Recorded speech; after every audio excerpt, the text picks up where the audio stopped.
श्री कृष्ण चैतन्य प्रभु नित्यानंद श्री अद्वैत गदाधर श्रीवासारि गौर भक्त वृंदा।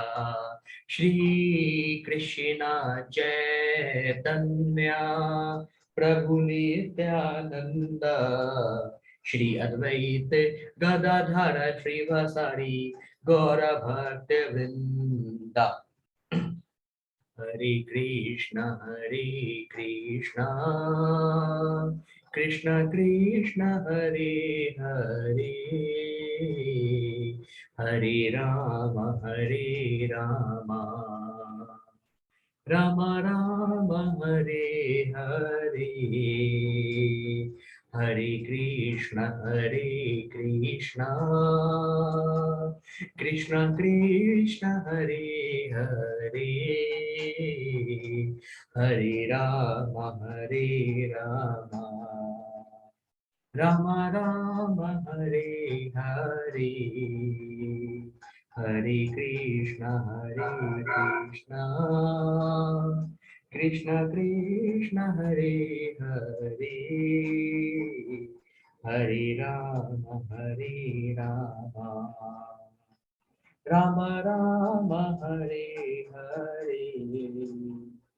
हरे कृष्ण कृष्ण कृष्ण हरे हरे, हरे राम राम राम हरे हरे। हरे कृष्ण कृष्ण कृष्ण हरे हरे, हरे राम राम राम हरे हरे। हरे कृष्ण कृष्ण कृष्ण हरे हरे, हरे राम राम राम हरे हरे। हरे कृष्ण कृष्ण कृष्ण हरे हरे, हरे राम राम राम हरे हरे। हरे कृष्ण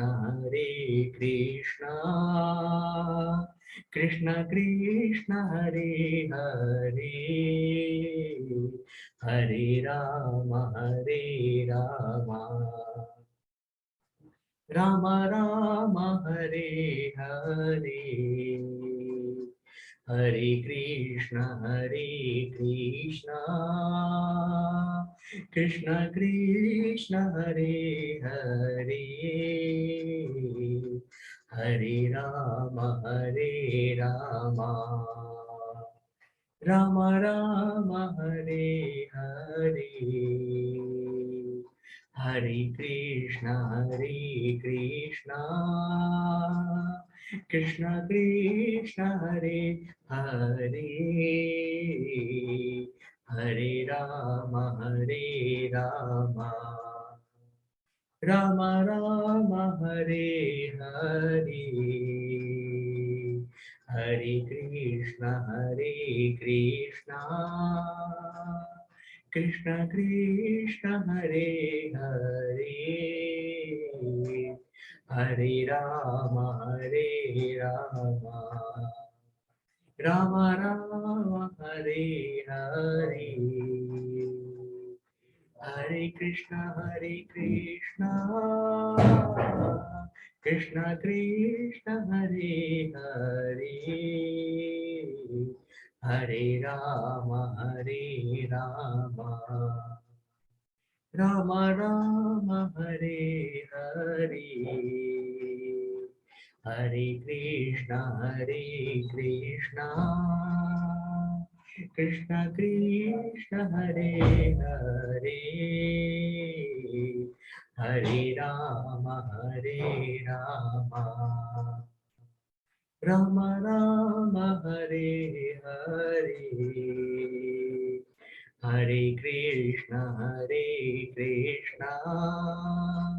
कृष्ण कृष्ण हरे हरे हरे राम राम राम हरे हरे हरे कृष्ण कृष्ण कृष्ण हरे हरे हरे राम राम राम हरे हरे हरे कृष्ण कृष्ण कृष्ण हरे हरे हरे राम राम राम हरे हरे हरे कृष्ण कृष्ण कृष्ण हरे हरे हरे राम राम राम हरे हरे हरे कृष्ण कृष्ण कृष्ण हरे हरे हरे राम राम राम हरे हरे हरे कृष्ण कृष्ण कृष्ण हरे हरे हरे राम राम राम हरे हरे हरे कृष्ण कृष्ण कृष्ण हरे हरे हरे राम राम राम हरे हरे जय निताय गौरंग जय निताय गौरंग जय निताय गौरंग जय निताय गौरंग जय निताय गौरंग जय निताय गौरंग जय निताय गौरंग जय निताय गौरंग जय कृष्ण बलराम जय कृष्ण बलराम जय कृष्ण बलराम जय कृष्ण बलराम जय कृष्ण बलराम जय कृष्ण बलराम जय कृष्ण बलराम जय कृष्ण बलराम जय राधा कृष्ण चंद्र राधे जय राधा कृष्ण चंद्र राधे जय राधा कृष्ण चंद्र राधे जय जय श्रील प्रभुपाद प्रभुपाद प्रभुपाद जय जय श्रीला प्रभुपाद जय जय श्रीला प्रभुपाद प्रभुपाद प्रभुपाद जय जय श्रीला प्रभुपाद जय जय गुरुदेव गुरुदेव गुरुदेव जय जय जय गुरुदेव जय जय गुरुदेव गुरुदेव गुरुदेव जय जय गुरुदेव हरे कृष्णा।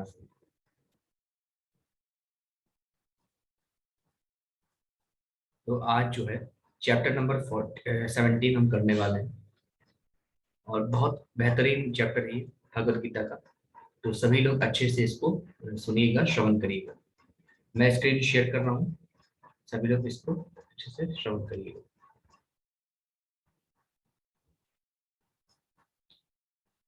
प्राची माता जी, आपका प्रश्न मैं ले लूंगा क्लास के बाद, ठीक है? अभी क्लास स्टार्ट करते हैं।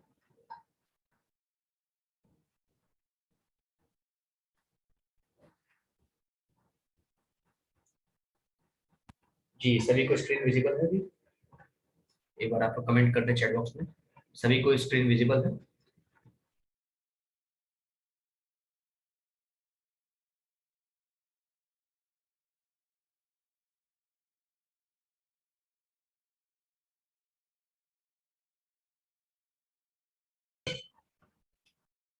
ठीक, हरे कृष्ण। तो आज भगवत गीता का हम चैप्टर नंबर 17 करने वाले हैं, जिसका नाम है श्रद्धा त्रय विभाग योग। यानी यहाँ पे किस प्रकार से भगवान में श्रद्धा रखकर, भगवान की भक्ति में श्रद्धा रखकर किस प्रकार से हम भगवान से जुड़ सकते हैं, इसके बारे में बताया गया है। तो हम इसका श्लोक लेना प्रारंभ करते हैं। सबसे पहले इस चैप्टर के श्लोक नंबर 1 में अर्जुन भगवान से प्रश्न पूछते हैं। क्या पूछते हैं? अर्जुन वाचा ये शास्त्र विधि मुत्सृज्य यजन्ते श्रद्धयान्विताः तेषां निष्ठा तु का कृष्ण सततमाहो रजस्तमः। तो भगवान यहाँ पे भगवान से अर्जुन पूछते हैं। अर्जुन ने कहा, हे श्री कृष्ण, जो लोग शास्त्र के नियमों का पालन न करके अपनी कल्पना के अनुसार पूजा करते हैं, उनकी स्थिति कौन सी है? सतोगुणी है, रजोगुणी है या तमोगुणी है? तो यहाँ पे अर्जुन भगवान से क्या प्रश्न पूछते हैं? हे प्रभु, हे कृष्ण, जो व्यक्ति, जो लोग शास्त्रों का पालन नहीं करते, जो लोग शास्त्रों में जो दिया गया है उसको फॉलो नहीं करते और उनको जो सही लगता है उसके अनुसार ही अपनी पूजा करते हैं, तो उनकी स्थिति कौन सी? क्या उनकी स्थिति वो सतोगुणी है, क्या रजोगुणी है, क्या तमोगुणी है? तो यहाँ पे अर्जुन यहाँ पे भगवान से प्रश्न पूछते हैं। क्या पूछते हैं? कि प्रभु आप ये बताइए कि ये जो शास्त्रों में लिखा हुआ है, जैसा कि आप कहते हैं कि शास्त्रों के नियम को हम सबको फॉलो करना चाहिए, शास्त्रों के नियम को हम सबको पालन करना चाहिए और शास्त्रों में जैसा बताया गया है उसी विधि विधान से हमको पूजा पाठ करनी चाहिए। परंतु हे भगवान श्री कृष्ण, मुझे ये बताइए, जो लोग शास्त्रों का पालन नहीं करते, जो लोग शास्त्रों में बताए गए रास्तों पे नहीं चलते, जो लोग शास्त्रों में बताए गए पूजा विधि का पालन नहीं करते, तो उनकी स्थिति कौन सी है? राजसी है, सतोगुणी है या तमोगुणी है? ये भगवान से प्रश्न पूछते हैं। थोड़ा समय आज के समय में जाना चाहूंगा। आज के समय में लोग किसी को भी भगवान बना लेते, किसी को भी ईश्वर बना देते। कोई थोड़ा बहुत चमत्कार भी करते तो लोग उसको भगवान की तरफ पूछते हैं, जो कि गलत है। भगवान कौन है? जैसे कि मैंने आपको जब स्टार्टिंग में कर रहा था तो चैप्टर नंबर 4 में मैंने आपको अच्छी तरीके से समझाया था भगवान कौन, किसको भगवान हम कहेंगे। भगवान के 6 गुण होते हैं। उनसे ज्यादा धनवान कोई नहीं, उनसे ज्यादा ब्यूटीफुल कोई नहीं, उनसे ज्यादा पॉपुलर कोई नहीं, उनसे ज्यादा ज्ञानी कोई नहीं, उनसे ज्यादा बलशाली कोई नहीं और उनसे ज्यादा त्यागी कोई नहीं। जो जो इन 6 चीजों को फॉलो करते हो वही भगवान। क्या कोई हर चमत्कार करने वाला व्यक्ति भगवान होता है? चमत्कार तो जादूगर भी करते हैं भाई, जादू अपने हाथों का चमत्कार करते हैं। वैसे अगर कई संत महामुनि होते हैं जो कई सिद्धि प्राप्त कर लेते हैं, तो चूंकि भगवान से उनको कई शक्तियां मिलती हैं, तो भी कुछ चीजें चमत्कार कर लेते हैं। तो क्या संत महात्मा लोग भगवान हो गए? अगर हम ऋषि मुनियों की बात करते हैं, पहले के समय में ऋषि मुनि लोग बहुत ज्यादा भगवान की भक्ति करते थे, जिससे उनको अनेक शक्तियां, अनेक सिद्धियां प्राप्त होती थी। ऐसी ऐसी सिद्धि रहती थी कि वे अपना शरीर यहीं पे छोड़ के पूरे ब्रह्मांड में ट्रेवल करते थे अपने सूक्ष्म जीव के साथ। मतलब कि जो सूक्ष्म जीव है वो स्वयं अपने शरीर को छोड़ के अनेक ब्रह्मांडों में ट्रेवल करते थे।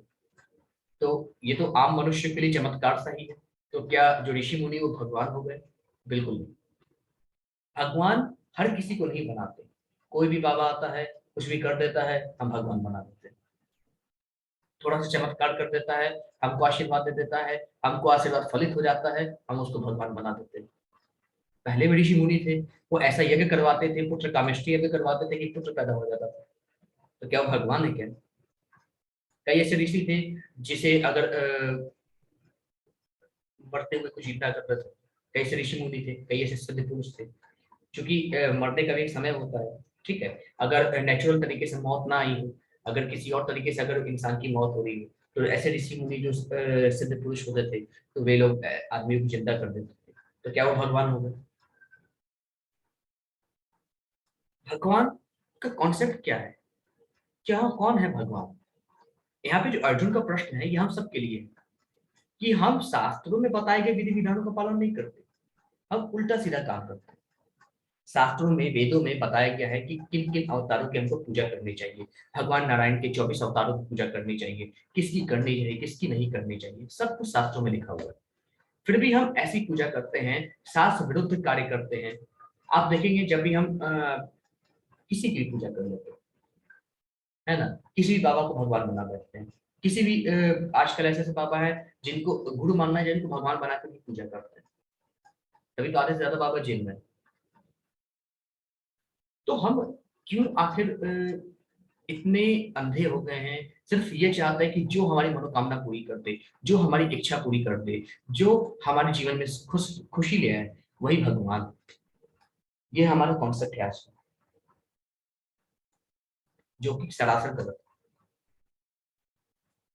ये चीजें नहीं करनी चाहिए। शास्त्र विधि के अनुसार जो बताया गया है, जैसे बताया गया है, जिन देवी देवताओं की एवं भगवान की पूजा करने का विधि बताया गया है, उनकी पूजा करनी चाहिए।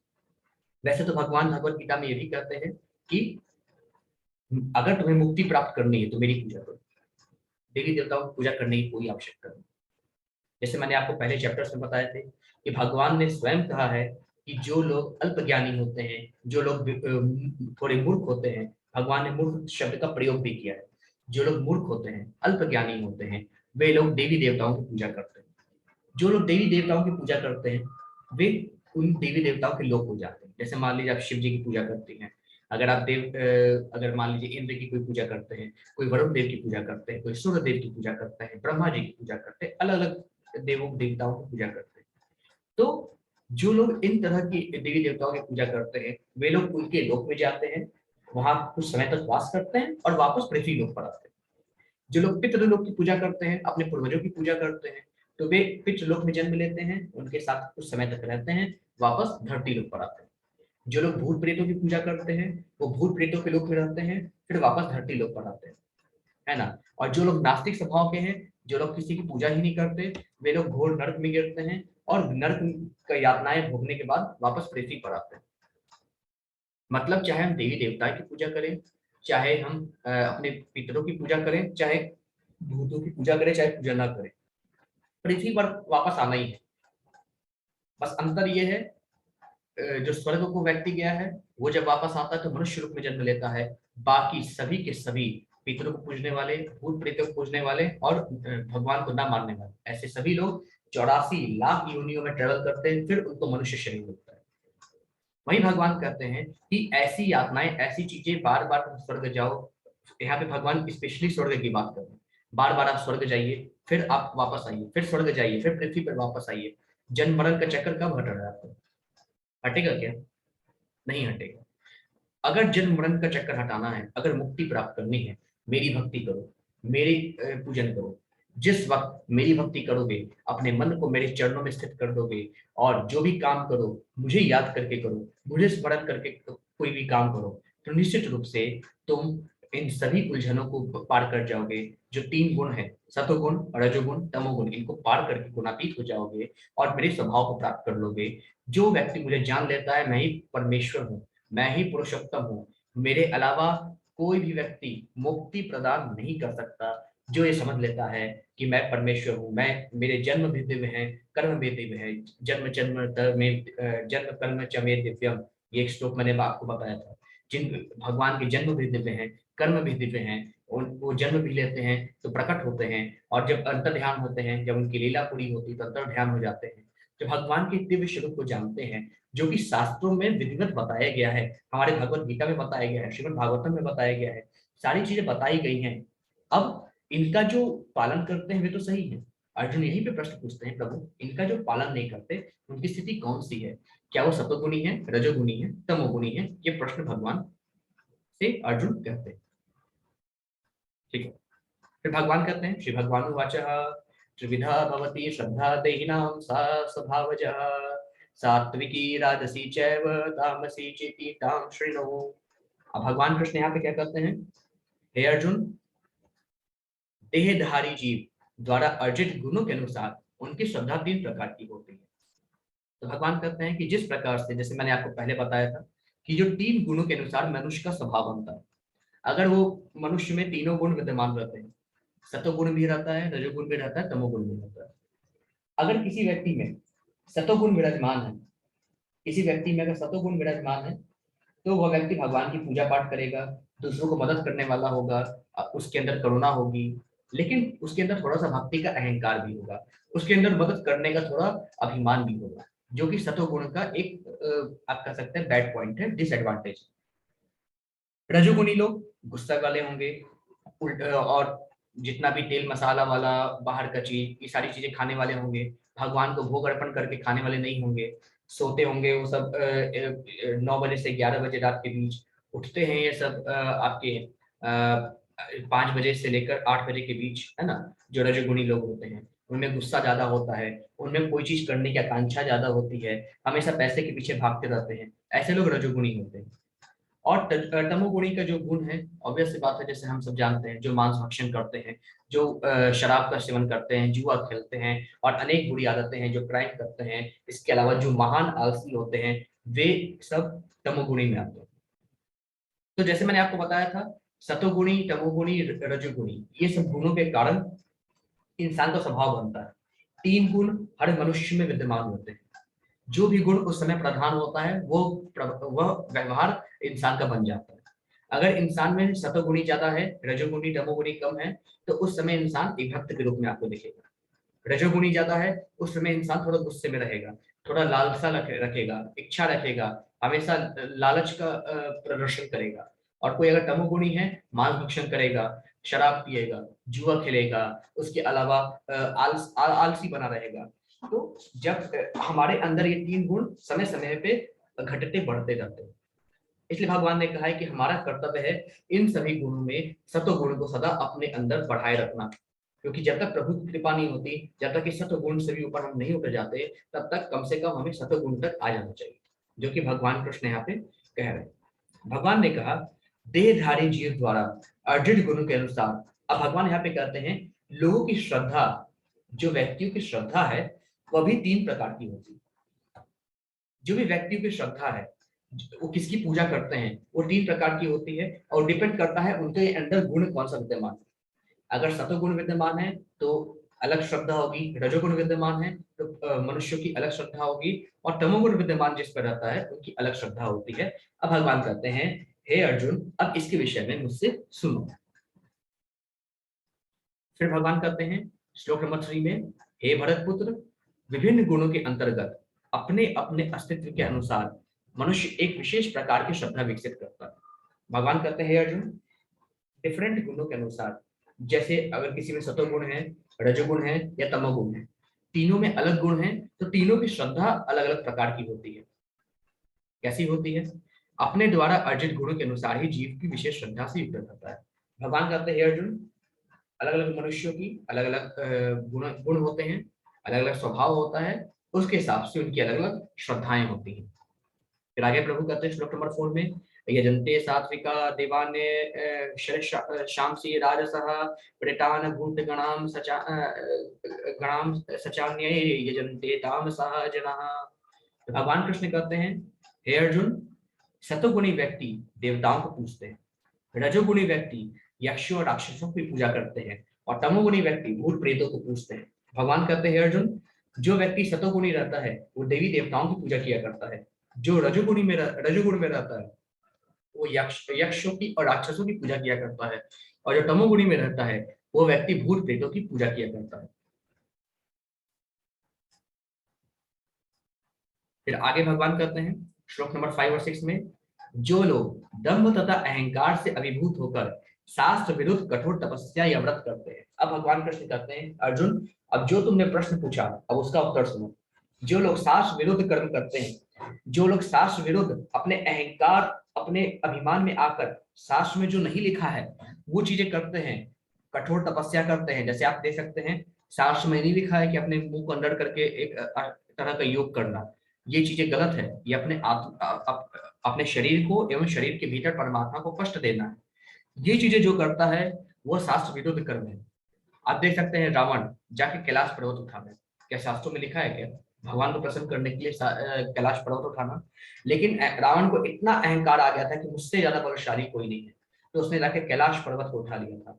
लेकिन जब भगवान शिव ने अपना एक अंगूठा पर्वत पे दबाया तो पूरा पूरा पर्वत दब गया, और लगभग कई वर्षों तक रावण जो है रोता रहा, रुदन करता रहा। यहाँ से इसका नाम रावण रहा। रावण का मतलब होता है रुदन करना, यहाँ से इसका नाम रावण पड़ा।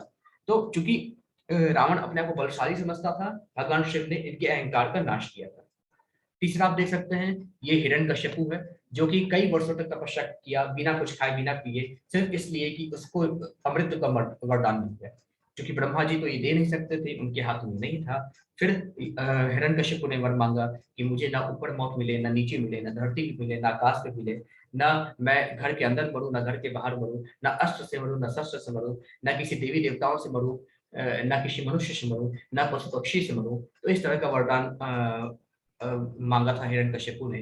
तो जब नरसिंह भगवान प्रकट हुए, तो ना तो उसको घर के अंदर मारे, ना घर के बाहर मारे, उसको चौखट में अपने चौखट में बैठाया उसको। और भगवान कृष्ण जो कि नरसिंह रूप में थे, उन्होंने हिरण्यकश्यपु को ना तो आकाश पे रखा, ना तो धरती पर, अपने घुटने पे रखा हिरण्यकश्यपु को। और ना तो भगवान नरसिंह ने ना उनको अस्त्र से मारा, ना शस्त्र से, किससे मारा? अपने नाखूनों से, जो किसी शस्त्र में नहीं आता, और पूरा उनका पेट छिड़फाड़ कर दिया। और जिस समय उनकी मृत्यु उनको मार रहे थे भगवान नरसिंह, उस समय संध्या काल था, ना सुबह उनकी मौत हुई ना शाम। ऐसा भी वरदान था कि सुबह ना मेरी मौत हो, ना शाम को, रात को मेरी मौत हो।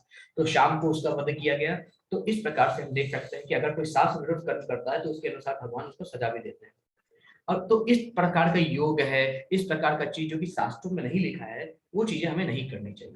अर्जुन को भगवान कृष्ण कहते हैं, हे अर्जुन, जो लोग दंभ तथा अहंकार से अभिभूत होकर शास्त्र विरुद्ध कठोर तपस्या व्रत करते हैं, जो काम और आसक्ति द्वारा प्रेरित होते हैं, मतलब जिनके अंदर काम वासना, जिनके अंदर आसक्ति कुट कुट के भरी हुई है, और जो मूर्ख हैं तथा शरीर के भौतिक तत्वों को, जो लोग मूर्ख हैं और जो शरीर के भौतिक तत्वों को तथा शरीर के भीतर स्थित परमात्मा को कष्ट पहुंचाते हैं, वे असुर कहे जाते हैं। भगवान कहते हैं, जो व्यक्ति काम वासना से परिपूर्ण है, जो व्यक्ति हर चीज में आसक्ति रखता है, जो व्यक्ति शास्त्र विरुद्ध कर्म करता है, शास्त्र विरुद्ध तपस्या करता है, शास्त्र में नहीं लिखा गया ऐसे ऐसे व्रत करता है। हम तो देखे हैं कई ऐसे बाबाओं के भी व्रत किए जाते हैं, व्रत रखे जाते हैं, जिनका शास्त्र में कहीं उल्लेख नहीं है। ऐसे ऐसे लोगों के व्रत रखे जाते हैं आज के समय में इंसानों द्वारा, जिसका शास्त्र में उल्लेख तक नहीं है, और सिर्फ व्रत रखे जाते हैं सिर्फ और सिर्फ कामनाओं को पूरा करने के लिए।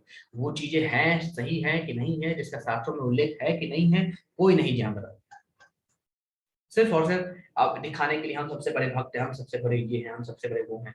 तो भगवान कहते हैं, शास्त्रों में जो नहीं लिखा है, वो चीजें करना एक आसुरिक प्रवृत्ति वाले लोगों का काम है।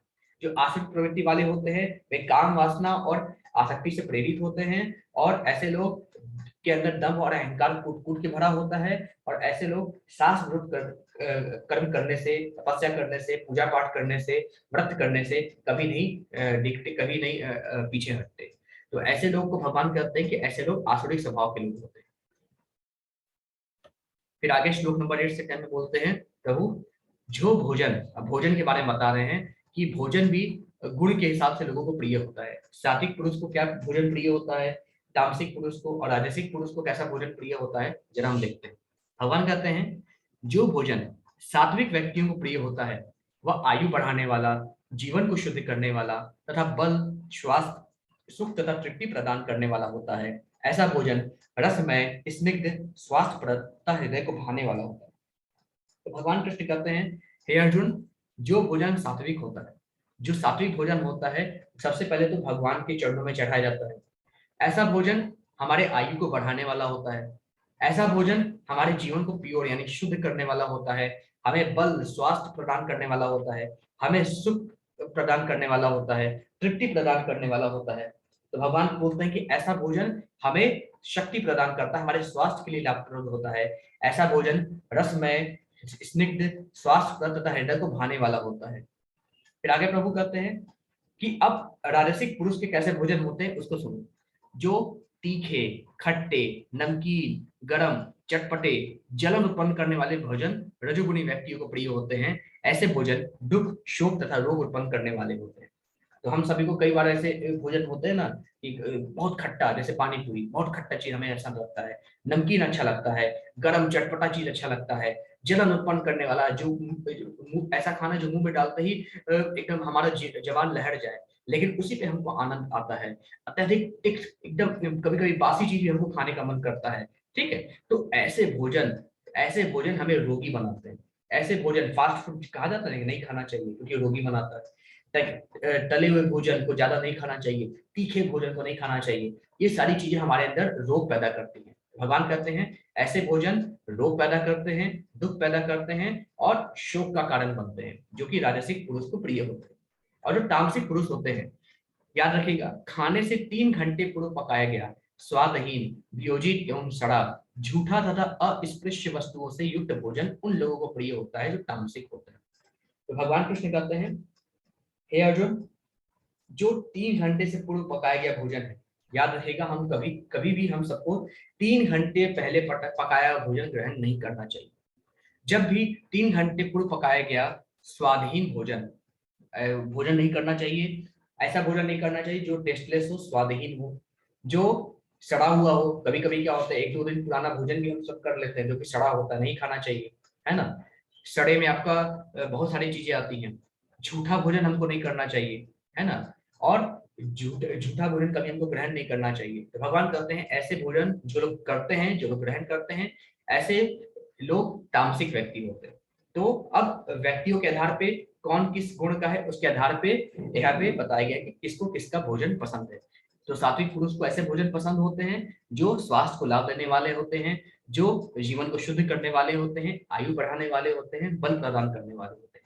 राजसिक पुरुष ऐसे भोजन करते हैं जो दुख देने वाले होते हैं, रोग उत्पन्न करने वाले होते हैं शरीर में, और शोक उत्पन्न करने वाले होते हैं। और तामसिक पुरुष को ऐसे भोजन पसंद होते हैं जो कि गंधहीन है, जो सड़ा गला भोजन, झूठा भोजन, ऐसे भोजन तामसिक व्यक्तियों को प्रिय होते हैं।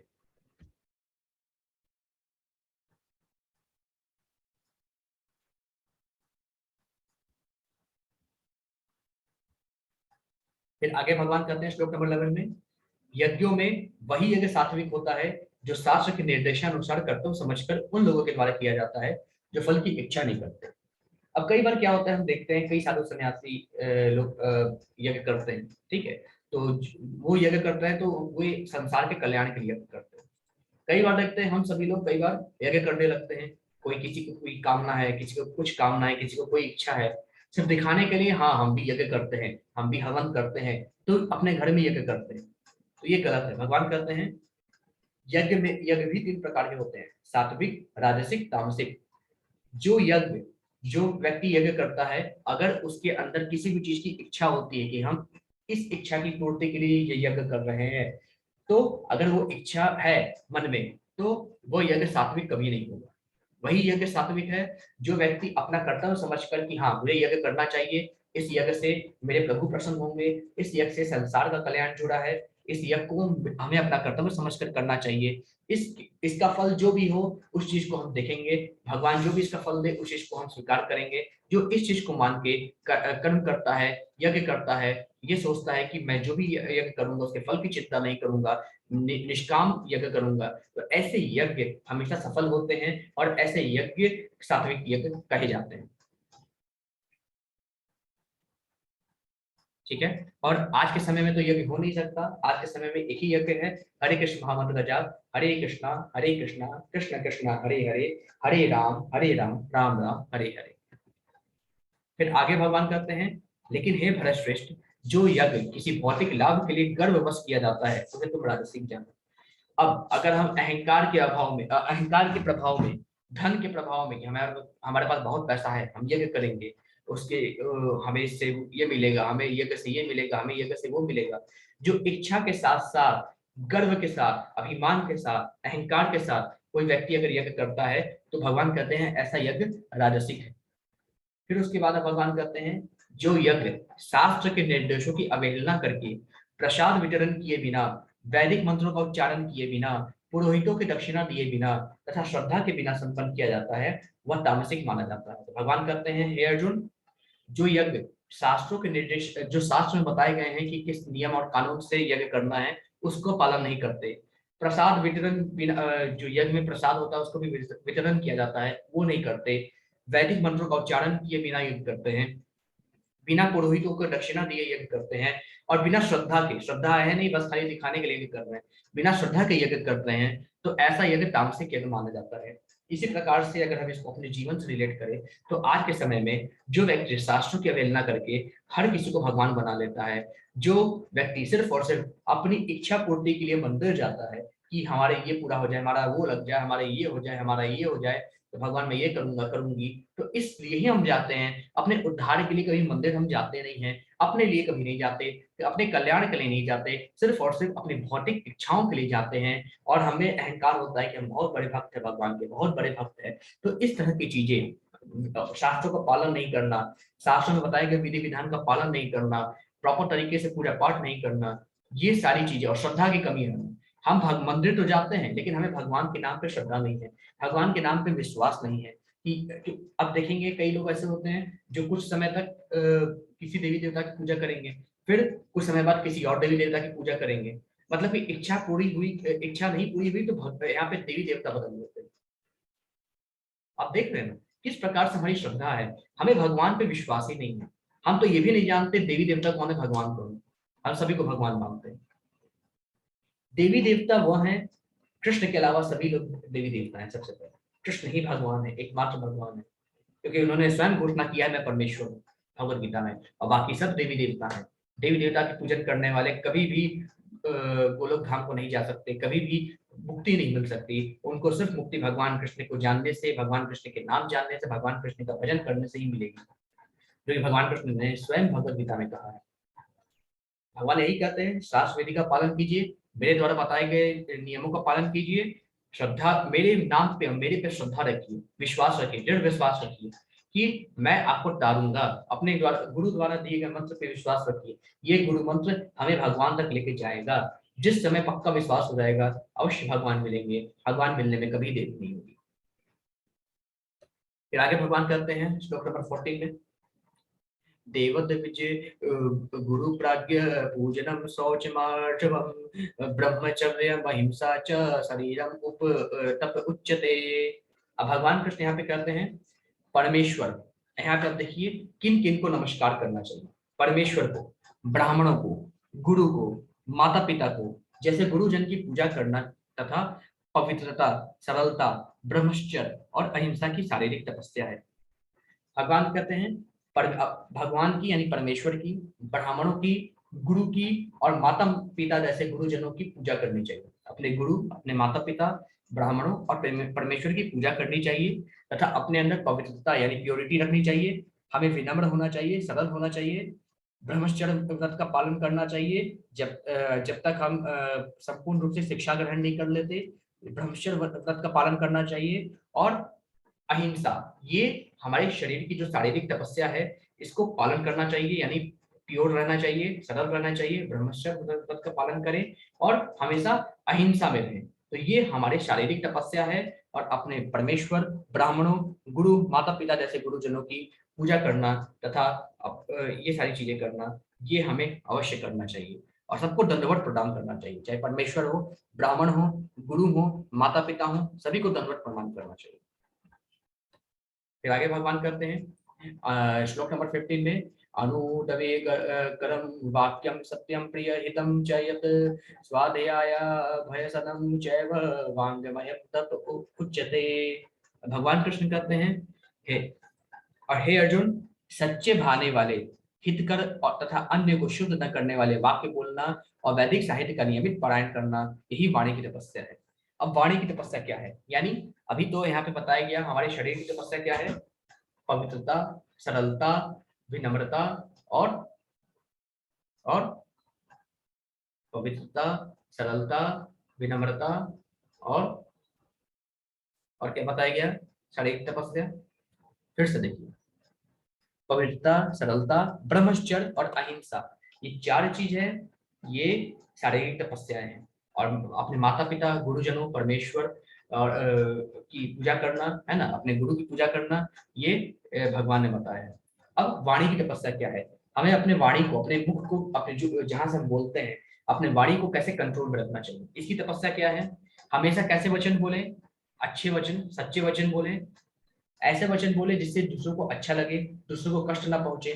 हमेशा हित कर, ऐसी भाषा बोले जिससे दूसरों का भला हो, और दूसरों को तकलीफ न देने वाले, शुभ न करने वाले वाक्य बोलना चाहिए। और वैदिक साहित्यों का, अपने मुख से वैदिक साहित्यों का नियमित पारायण, नियमित पठन पाठन करना चाहिए। ये वाणी की तपस्या है। वाणी की तपस्या क्या है? अच्छे वचन बोलना, सच्चे वचन बोलना, यानी सच बोलना, दूसरों को अच्छे लगे, दूसरों के लिए अच्छा हो ऐसे वचन बोलना, एवं दूसरों को कष्ट ना पहुंचे ऐसे वचन बोलना। और वैदिक साहित्यों का नियमित पाठन करना मुख से बोल के, ये इस वाणी की तपस्या है। फिर आगे भगवान कहते हैं श्लोक नंबर 16 में, हे अर्जुन, संतोष, सरलता, गंभीरता, आत्म संयम एवं जीवन की शुद्धि, ये मन की तपस्या है। तो मन की तपस्या क्या है? संतोष करना, सरलता, गंभीरता, आत्म संयम एवं जीवन की शुद्धि, ये सब मन की तपस्याएं हैं। हमेशा संतोष रखना चाहिए हमको मन में, सरल होना चाहिए, गंभीर होना चाहिए, आत्म संयम हमें रखना चाहिए, और जीवन में शुद्ध होना चाहिए। ये मन की तपस्या है। अब जैसे इस चित्र में हम देख सकते हैं, जितनी भी लड़कियां हैं, गोपियां हैं, मतलब कि जितने भी यहाँ पे लड़कियां आई हैं, सब इस तालाब में स्नान कर रही हैं अपने वस्त्र उतार कर।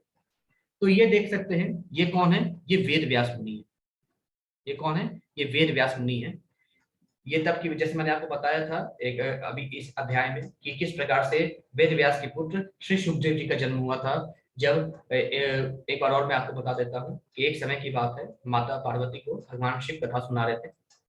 तो उस समय भगवान शिव ने कहा कि ये कथा बहुत लंबी है, कहीं तुम्हें नींद ना आ जाए, तुम्हें निद्रा ना आ जाए, तो इस चीज का ध्यान रखना। तो माता पार्वती ने कहा आप कथा सुनाइए।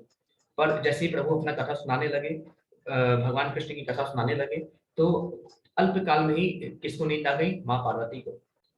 तो अब चूंकि भोले बाबा कथा सुनाना बंद कर देंगे अगर उनको लगा कि माता पार्वती सो गई है, तो वहीं पे उपस्थित थे श्री शुक जी, वो अंडे के रूप में थे, ठीक है, और वो कथा सुन रहे थे। तो उनका उस समय जन्म हुआ था, ठीक है, अंडे से निकले थे, तो कथा को सुन रहे थे। तो कथा को सुन रहे थे, तो जब भोले बाबा कहते कि आप समझ रही है ना, तो वो कहते थे तो जिससे भोले बाबा आगे कथा कहते रहे। कहा जाता है कि कभी चोरी से कथा नहीं सुनना चाहिए, कभी भी चोरी से हमें कथा नहीं सुनना चाहिए। लेकिन भोले बाबा ने कहा कि सबसे पहले माता पार्वती को पहले कहा था कि आप पहले देख के आइए, क्या कोई और तो कथा नहीं सुन रहा है ना? ये कथा बहुत पवित्र है, बहुत गोपनीय है, इससे मैं सिर्फ आपको सुना रहा हूं। तो भोले बाबा ने जब आश्वस्त हो गए कोई और नहीं है, तो माता पार्वती को कथा सुनाया, लेकिन माता पार्वती सो गई। श्री शुक जी ने कथा सुना, और श्री शुक जी जब श्री शुक जी ने पूरा कथा सुना, और जब माता पार्वती फिर जागी, फिर उन्होंने कहा प्रभु आप क्या सुना रहे हैं, मुझे ज्ञात नहीं है, मैं सो गई थी। तो शिव जी ने कहा कि अगर तुम सो गई थी तो फिर हामी कौन बढ़ रहा था कि मैं कथा सुन रहा हूँ? तो उन्होंने देखा, उनकी नजर श्री शुक जी पे पड़ी, और उन्होंने कहा कि इसने चोरी से कथा सुनी है। तो जो भोलेनाथ है उनके पीछे त्रिशूल लेकर दौड़े, और श्री शुक जी उड़ते उड़ते, उस समय जो वेद व्यास जी की पत्नी थी अपना मुख खोले आराम कर रही थी, तो उनके मुख के माध्यम से श्री शुक जी उनके गर्भ में जाके स्थित हुए, और 12 वर्ष तक बाहर नहीं आए। तो जब ऐसा हुआ, तो वेद व्यास जी ने शिव जी से प्रार्थना की, प्रभु अब आप जाइए, नहीं तो ये मेरी पत्नी को बहुत पीड़ा होगी, ठीक है। तो उस समय वहां से शिव जी चले गए। फिर वेद व्यास जी ने अपने पुत्र से कहा कि बेटा बाहर आओ, शिव जी भी चले गए हैं। तो वहां पे वेद व्यास जी ने जो पुत्र थे श्री शुक जी, उन्होंने कहा नहीं, मैं बाहर नहीं आऊंगा, जब तक मायापति स्वयं आके ना कहे कि उनकी माया मुझे नहीं सताएगी, तब तक मैं नहीं आऊंगा। तो फिर उसके बाद भगवान नारायण को आवाहन किया वेद व्यास जी ने। भगवान नारायण प्रकट हुए, और उन्होंने वरदान दिया श्री शुक जी को कि तुम्हारी माया, मेरी माया तुम्हें कभी नहीं सताएगी। तो जब ऐसा वरदान दिया, श्री शुक जी ने जन्म लिया, और जन्म लेते ही पूरा घर छोड़ दिया, क्योंकि माया तो भगवान की माया क्या है? रिश्तेदार, नातेदार, हमारे मम्मी पापा, ये सब माया ही है। जब भगवान ने कहा कि तुम्हें मेरी माया नहीं सताएगी, तो उनके लिए मम्मी पापा क्या चीज है? कुछ नहीं है। तो वहां से जो श्री शुक जी थे, बिना वस्त्र के, क्योंकि माया तो उनको व्याप्ति नहीं है, बिना वस्त्र के वहां से निकल गए वन की ओर। जिस रास्ते से जा रहे थे श्री शुक जी, वहां पे कई स्त्रियां निर्वस्त्र होके नदियां में नहा रही थी। तो वहां से जब श्री शुक जी जा रहे थे, तो उन्होंने वस्त्र नहीं पहना, ठीक है। लेकिन जैसे ही वेद व्यास जी आए, इन्होंने वस्त्र धारण कर लिया, अपना पहन लिया। तो वेद व्यास जी ने प्रश्न पूछा कि आखिर ये जब जा रहा था, श्री शुक जा रहा था, तब तुमने वस्त्र नहीं पहने, जब मैं आया तब आपने वस्त्र पहन ली, ऐसा क्यों? तो इन्होंने जवाब दिया, श्री शुक जी तो इनको माया सताती रही है, जो माया के वश में नहीं है, जो माया से मुक्त हैं, इनको माया से क्या महत्व है? माया क्या है? काम वासना। हम सब वस्त्र क्यों धारण करते हैं? काम वासना के कारण, कि कोई हमें देख के कुछ गलत ना सोचे, हमारी मर्यादा है ये सारी चीजें। लेकिन जो माया से ही मुक्त है, तो क्या उसको कभी उनके सामने वस्त्र धारण करके क्या फायदा? उनके लिए माटी का ढेला, मनुष्य, स्त्री सब कुछ समान है। उनको सोने की चीज, मिट्टी की चीज एक सी दिखती है। उनको माया कभी व्याप्ति नहीं। लेकिन आप सांसारिक हैं, इसलिए आपके सामने हमने वस्त्र धारण किया। तो ये उस समय का दृश्य है जब श्री शुक जी चले जाते हैं जंगल में, और वेद व्यास जी उनके पीछे पीछे जाते हैं, पुत्र रुको, बेटा रुको, रुको बेटा, रुको बेटा। लेकिन वो सुनते नहीं है और चले जाते हैं। इस समय का दृश्य है जब स्त्रियां नहा रही होती हैं, उस समय श्री शुक जी चले जा रहे होते हैं। ठीक है, तो इस तरीके से आप देख सकते हैं श्री शुक जी, ये श्री शुक जी हैं जो कि नंगे ही चले जा रहे हैं, एक भी वस्त्र धारण नहीं किया, क्योंकि उनको एक सारे माया से, मोह से कोई भी तरह का मतलब नहीं। तो यही यहाँ पे कहा गया है कि हमको संतोष रखना चाहिए, सरल होना चाहिए, गंभीर होने चाहिए, हम आत्मसंयमी होने चाहिए, और जीवन को शुद्ध करने वाली चीजें हमारे अंदर होनी चाहिए। ये हमारे मन की तपस्या है। हमारे मन में क्षण भर के लिए भी विपरीत भाव नहीं आना चाहिए, काम वासना नहीं आनी चाहिए क्षण भर के लिए। फिर आगे भगवान 17.17 में कहते हैं, क्या कहते हैं भगवान 17.17 में? श्रद्धया पर्याप्तम तपस्त तत्रिविदम नरः अफलांक अफलाकांक्षिभिर्युक्त सात्विकम परिचक्षते। भगवान कहते हैं, हे अर्जुन, भौतिक लाभ की इच्छा न करने वाले तथा केवल परमेश्वर में प्रवृत्त मनुष्यों द्वारा दिव्य श्रद्धा से संपन्न यह 3 प्रकार की तपस्या सात्विक तपस्या कहलाती है। तो भगवान क्या कहते हैं, हे अर्जुन, बिना भौतिक लाभ की इच्छा किए, जब व्यक्ति भौतिक लाभ की इच्छा नहीं करता और केवल परमेश्वर भगवान श्री कृष्ण के चरणों में ही अपने मन को स्थिर करके रखता है, तो भगवान कहते हैं केवल परमेश्वर में प्रवृत्त मनुष्य द्वारा दिव्य श्रद्धा से संपन्न ये जो 3 प्रकार की तपस्या हैं, जो कि मन की तपस्या है, वाणी की तपस्या है और शारीरिक तपस्या है, जो कि 3 तरह की तपस्या मैंने डिस्कस किया। शारीरिक तपस्या क्या है? ब्रह्मचर्य, सरलता, विनम्रता, है ना? तो ये सारी चीजें हमारी क्या है? और अहिंसा, ये शारीरिक तपस्याएं हैं। हमारी जो वाणी की तपस्या है, सच बोलना, मधुर बोलना, किसी को हर्ट करने वाले वचन ना बोलना। हमारे मन की तपस्या क्या है? अपने आप में संयम रखना, संतोष रखना। तो भगवान कहते हैं कि हे अर्जुन, मन की तपस्या, शारीरिक तपस्या और वाणी की तपस्या, ये 3 प्रकार की तपस्या सात्विक तपस्या कहलाई जाती है। लेकिन ये तब जब व्यक्ति मेरे चरणों का अनुगामी हो, वो भौतिक लाभ की इच्छा ना करे, मुक्ति की इच्छा भी ना करे, किसी चीज की इच्छा ना करे, बस सिर्फ और सिर्फ मेरी भक्ति में रहे, मेरे चरणों का दास बना रहे। ऐसा व्यक्ति 3 प्रकार की तपस्या, ऐसे व्यक्ति जब 3 प्रकार की तपस्या का पालन करता है, तभी उस तपस्या सात्विक तपस्या कहलाती है। एक बार और बता दूं, जो व्यक्ति भगवान का भक्त रहता है वही इन 3 तपस्याओं का पालन कर सकता है। जो इन 3 तपस्याओं का पालन करता है वो भगवान तक जा सकता है, और ये जो 3 तपस्या है ये सात्विक तपस्या कहलाती है। अब हम यहाँ पे देख सकते हैं कि एक अभी जो है अक्टूबर में मायापुर की परिक्रमा हुई थी।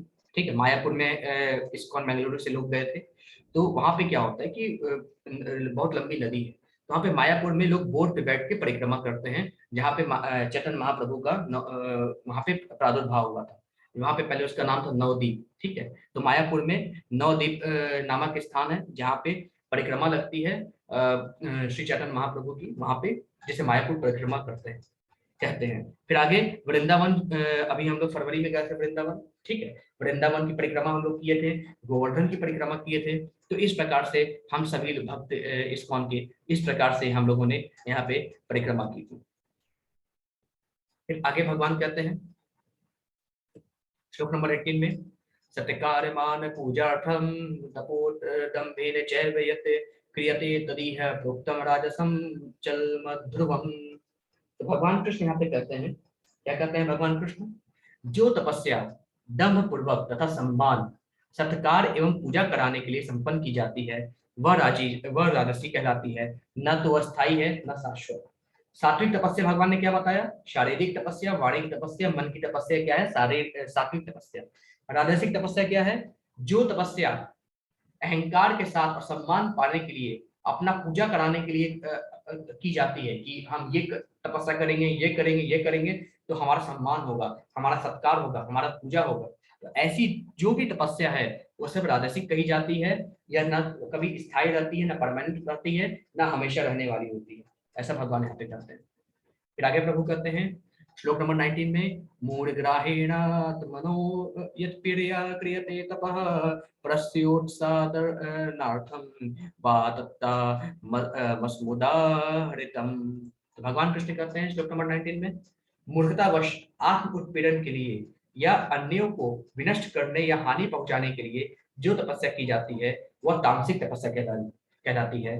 भगवान कहते हैं कि मूर्खतापूर्ण तपस्या किसे कहा जाता है कि दूसरों का नाश करने के लिए, दूसरों को कष्ट पहुंचाने के लिए तपस्या करके शक्ति हासिल करना, ऐसी तामसिक तपस्या होती है। जो कि हिरण्यकश्यप वो एग्जाम्पल है, वो चाहता था मैं अमर हो जाऊं और सभी देवी देवताओं को भगा के तीनों लोगों का राज्य भोगूं और सबको मैं मारूं, सभी को तंग करूं, सभी पर अत्याचार करूं और मैं तीनों लोगों का स्वामी बन जाऊं।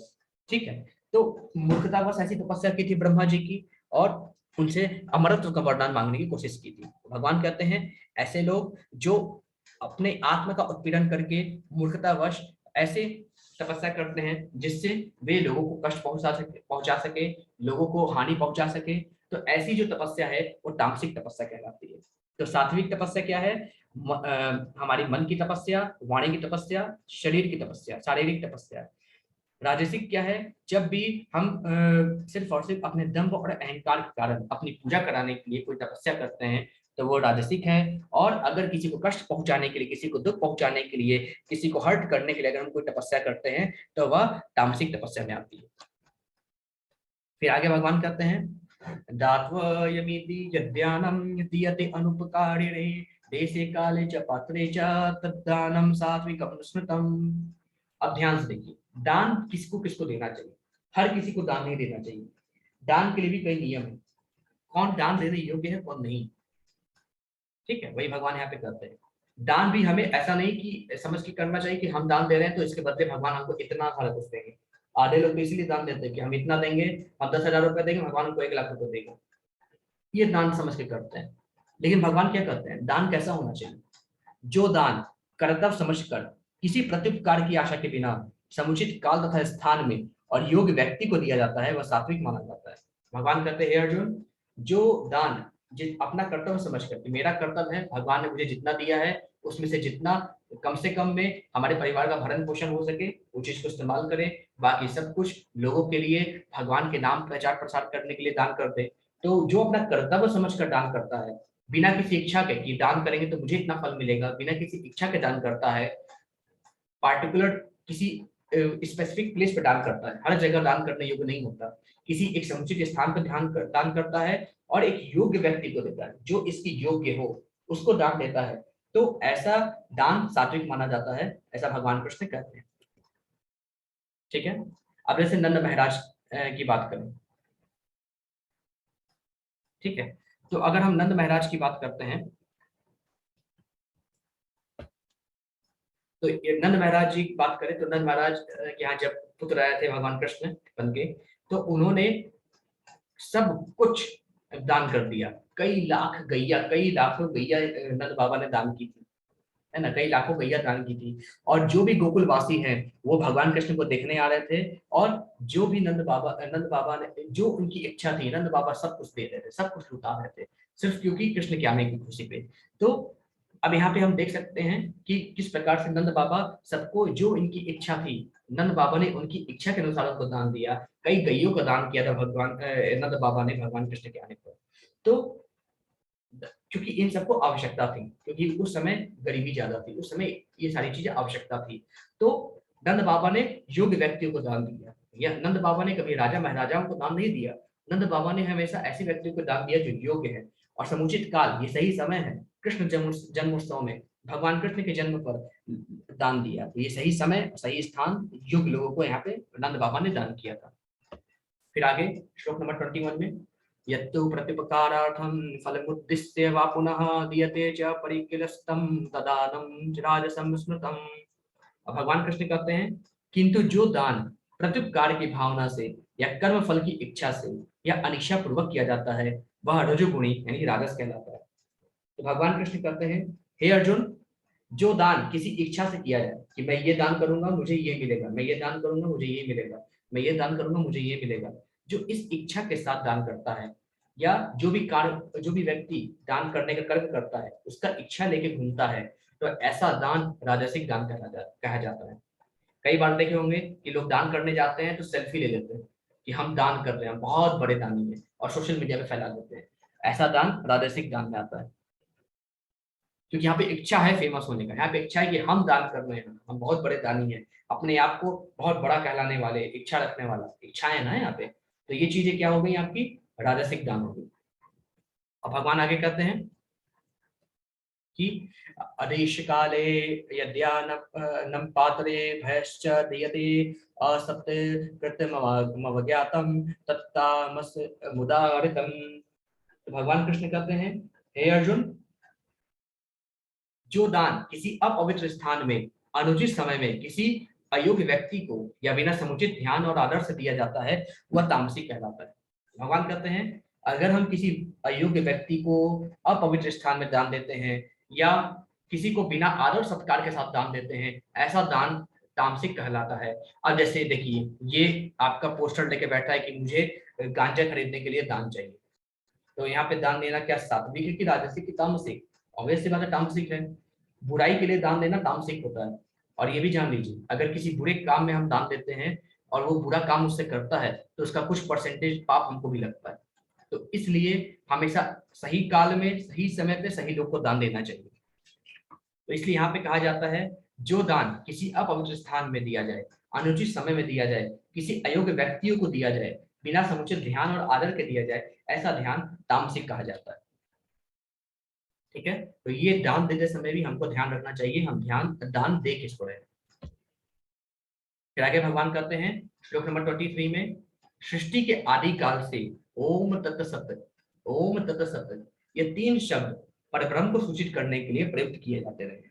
भगवान कहते हैं, हे अर्जुन, सृष्टि जब से बनी है तब से जो एक शब्द है ओम तत्सत, ये जो तीन वर्ड है, तीन शब्द हैं, ये तीन शब्द परब्रह्म को सूचित करने के लिए प्रयोग किए जाते हैं। यानी भगवान को सूचित करने के लिए, भगवान को संबोधन करने के लिए प्रयोग किया जाता है ओम तत्सत। ये तीनों सांकेतिक अभिव्यक्तियां ब्राह्मणों द्वारा वैदिक मंत्रों का उच्चारण करते समय, यानी ये तीनों भगवान को याद करने के लिए ब्राह्मणों द्वारा जब वे वैदिक मंत्रों का उच्चारण करते हैं उस समय यूज किया जाता है, तथा ब्रह्म को संतुष्ट करने के लिए यज्ञों के समय प्रयुक्त होता है। तो ओम तत्सत भगवान को याद करने के लिए है। इसका उपयोग कब कब होता है? जब ब्राह्मण लोग वैदिक मंत्रों का उच्चारण करते हैं तो ओम तत्सत उसमें इंक्लूड करते हैं, या अगर किसी विशेष चीज के लिए, अनुष्ठान के लिए यज्ञ करते हैं, ब्रह्म को संतुष्ट करने के लिए यज्ञ करते हैं, तो उस समय यज्ञों में के समय जो मंत्र उच्चारण होते हैं उस समय ओम तत्सत का प्रयोग किया जाता है। ओम का मतलब होता है ऋग्वेद, तत्सत छांदोग्य उपनिषद से लिया गया है। मतलब कि ये ओम तत्सत कहाँ से आया है? ओम शब्द कहाँ से लिया गया है? याद रखिएगा, ऋग्वेद से। ऋग्वेद से ओम शब्द आया है, और तत्त और सत्य ये छांदोग्य उपनिषद एक है, वहां से आया है। तो ओम तत्सत ये परब्रह्म परमेश्वर को इंडिकेट करता है। और जो ये तीन शब्द हैं, ये तीनों के तीनों शब्द कब कब यूज होते हैं? जब हम वैदिक मंत्रों का उच्चारण करते हैं, या सेकंड टाइम हम जब यज्ञ करते हैं ब्रह्म को जानने के लिए, ब्रह्म को संतुष्ट करने के लिए, तो उस समय ये ओम तत्सत नाम शब्द प्रयुक्त होता है। ठीक है, तो ओम शब्द कहाँ से है? ऋग्वेद से है। जैसे ये सब क्या कर रहे हैं? यज्ञ कर रहे हैं, तो ओम तत्सत का यहाँ पे प्रयोग होता है। ठीक है,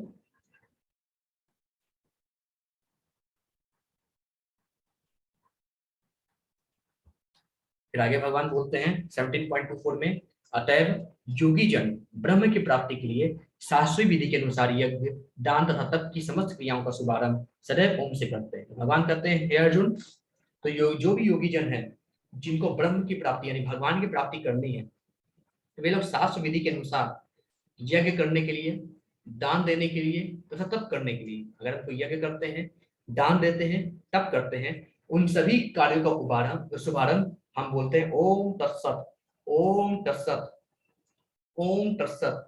इसको बोल के ही हम कोई भी तपस्या शुरू करते हैं, कोई भी यज्ञ करते हैं, कोई भी दान करते हैं, किसी भी तरह की चीज शुभारंभ हम ओम तत्सत करके करते हैं। ओम तत्सत भगवान को इंडिकेट करता है, भगवान को याद करके हम कोई भी कार्य स्टार्ट करते हैं।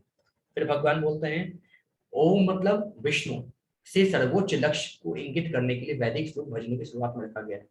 कभी कभी हम समझते हैं ओम मतलब भगवान शिव को इंडिकेट किया गया, नहीं, ओम भगवान कृष्ण को इंडिकेट है। ओम मतलब ये ऋग्वेद से लिया गया है। ऋग्वेद में ओम भगवान शिव, भगवान विष्णु को इंडिकेट है, भगवान कृष्ण को इंडिकेट किया गया है। ये ओम का मतलब है ये भगवान कृष्ण ही सर्वोच्च लक्ष्य है, भगवान कृष्ण ही सर्वोच्च है, ऐसा यहाँ पे इंडिकेट किया गया है। फिर आगे भगवान कहते हैं हे अर्जुन, मनुष्य को चाहिए कि कर्म फल की इच्छा किए बिना, बिना किसी कर्म फल की इच्छा के अलग अलग प्रकार के विविध विविध प्रकार के यज्ञ तप तथा दान को तत्व शब्द कहकर संपन्न करे। ऐसी दिव्य क्रियाओं का उद्देश्य भव बंधन से मुक्त होना होता है। तो यहाँ पे भगवान कहते हैं हे अर्जुन, अब मनुष्य को चाहिए कि बिना कर्म फल की इच्छा किए बगैर, बिना कर्म फल की इच्छा किए अपना कर्तव्य समझकर नाना प्रकार के यज्ञ, नाना प्रकार के तप, नाना प्रकार के दान करे, ओम तत्व शब्द का प्रयोग करके शुभारंभ करे। ऐसी दिव्य क्रियाओं का उद्देश्य जो ये इस तरह का यज्ञ है जहाँ पे किसी भी तरह की इच्छाएं नहीं होती, किसी भी तरह की कर्म फल की इच्छा किए बिना कोई यज्ञ संपन्न किया जाता है, कोई दान दिया जाता है, कोई तप किया जाता है, तो इसका उद्देश्य सिर्फ और सिर्फ भव सागर से मुक्ति होती है, भगवान कृष्ण की प्राप्ति होती है और कुछ नहीं। ऐसा भगवान कृष्ण यहाँ पे कहना चाहते हैं। फिर आगे श्लोक नंबर 26 और 27 में भगवान कहते हैं परम सत्य भक्ति में यज्ञ का लक्ष्य है। मतलब कि जब भी हम भक्ति करते हैं भगवान की, तो उस भक्ति में यज्ञ का लक्ष्य क्या है? परम सत्य यानी भगवान, और उसे सत्य शब्द से अभिहित किया जाता है, तभी भगवान को सत्य कहा जाता है, सच्चिदानंद सत्य। तो परम सत्य भक्ति में लक्ष्य, यज्ञ का लक्ष्य है। हम सभी के भक्ति का लक्ष्य क्या है? भगवान कृष्ण यानी सत्य, और भगवान कृष्ण को यानी परमेश्वर को, सच्चिदानंद को सत्य शब्द से अभिहित किया जाता है। फिर भगवान कहते हैं हे प्रथापुत्र, हे अर्जुन, ऐसे यज्ञ का संपन्न करता भी सत्य कहलाता है, जिस प्रकार यज्ञ तप तथा दान के सारे कर्म भी जो परम पुरुष को प्रसन्न करने के लिए संपन्न किए जाते हैं सत्य है। तो भगवान कहते हैं हे अर्जुन, परम सत्य भक्ति में यज्ञ का लक्ष्य है। जो परम सत्य है वो भक्ति में यज्ञ का लक्ष्य है, और जो परम सत्य उसको सत्य शब्द से अभिहित किया जाता है। हे अर्जुन, ऐसे यज्ञ करने वाले जो संपन्न करवाता है वो भी सत्य कहलाता है, और जिस प्रकार यज्ञ तप तथा दान के सारे कर्म जो परम पुरुष को प्रसन्न करने के लिए संपन्न किए जाते हैं वो भी सत्य कहलाते हैं। मतलब यहाँ पे भगवान क्लियर कहना चाहते हैं कि भगवान को पाना इस भक्ति में जीवन का सर्वोत्तम लक्ष्य है। जब हम यज्ञ करते हैं तो जो व्यक्ति इसका आयोजन करता है उसको भी हम सत्य से प्रयोग करते हैं, सत्य शब्द से प्रयोग करते हैं, और जिसके लिए आयोजन होता है, जिनके लिए, जिनकी प्राप्ति के लिए आयोजन होता है, उनको भी सत्य का प्रयोग हम करते हैं।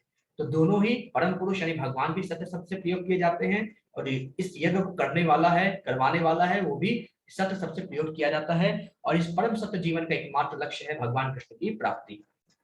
फिर आगे भगवान कहते हैं सत्य का अर्थ है शाश्वत, मतलब हमेशा रहने वाला।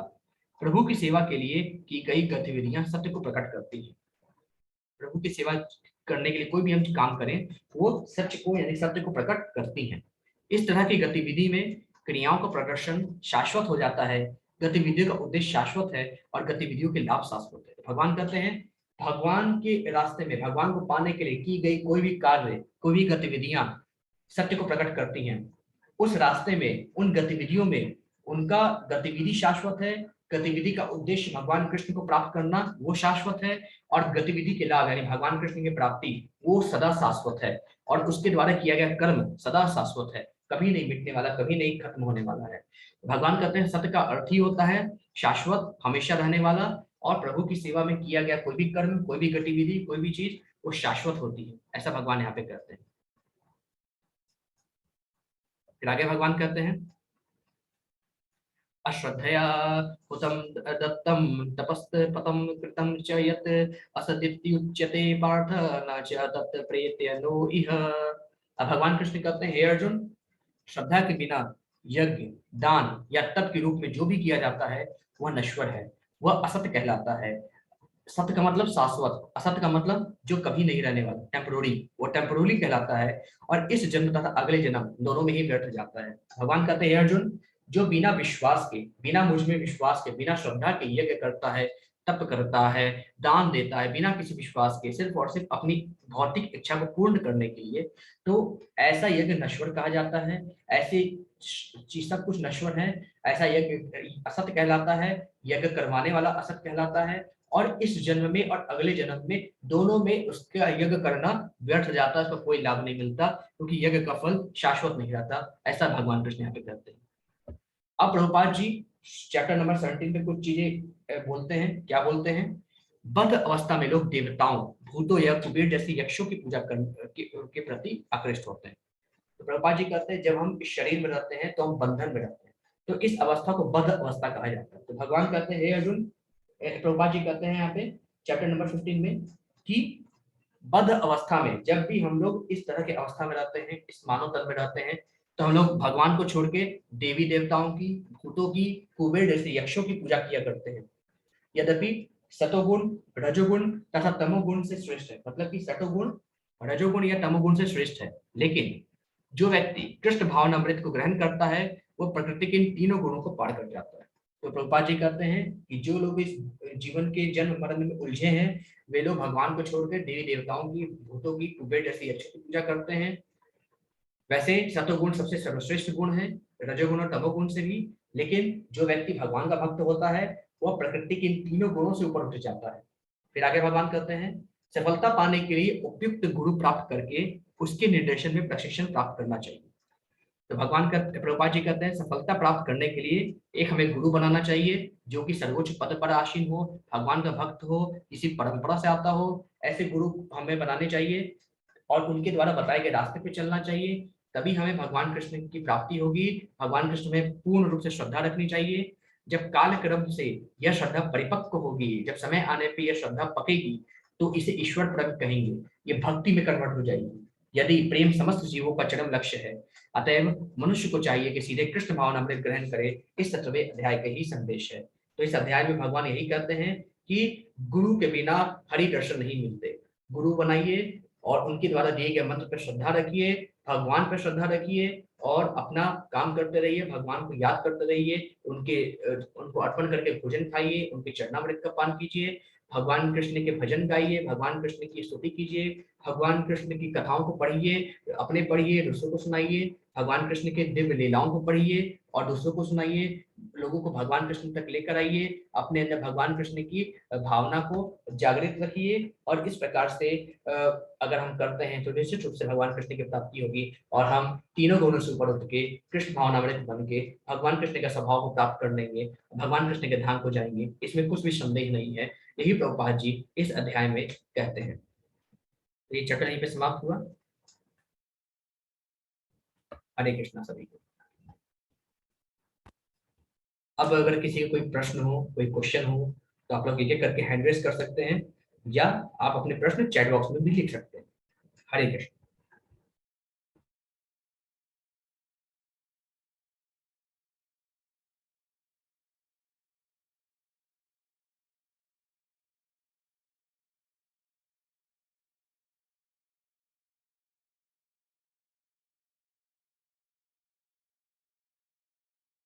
जी पूजा माता जी, मैं समरी बोलता हूँ, पहले हैंड रेज ले लेते हैं।